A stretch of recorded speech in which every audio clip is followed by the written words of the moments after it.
স্বপ্না বিশ্বাস। কার্যকারণ। এই জগতে যা কিছু ঘটছে এবং যা কিছু ঘটবে সবেরই একটা কারণ আছে বা থাকবে। একটা হালকা বৃষ্টির সাথে একটুখানি রোদ উঠলে আমরা দেখতে পাই আকাশে রামধনু, কিন্তু অন্য সময় আমরা দেখতে পাই না। এর একটা কারণ আছে।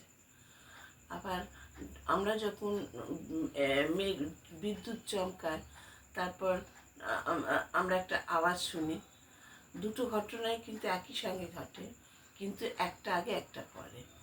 এরও একটা যথার্থ কারণ আছে। পূব দিকে প্রতিদিন আমরা পূব দিকে সূর্য উঠতে দেখি, পশ্চিম দিকে অস্ত যায়, এরও একটা নির্দিষ্ট কারণ আছে।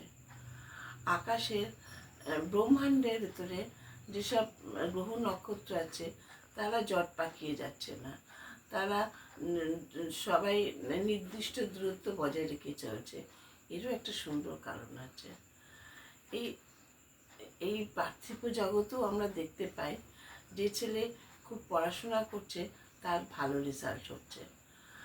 যে ছেলে আবার সত্যজিৎ রায়ের ফিল্ম দেখলে আমরা তার এইটা চমৎকারভাবে তিনি কীভাবে ফিল্মটা তৈরি করছেন সেটা দেখি, কি গভীর তার দৃষ্টিভঙ্গি।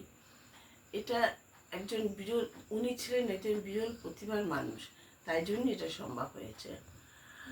আর সব ঘটনারই একটা কারণ থাকে।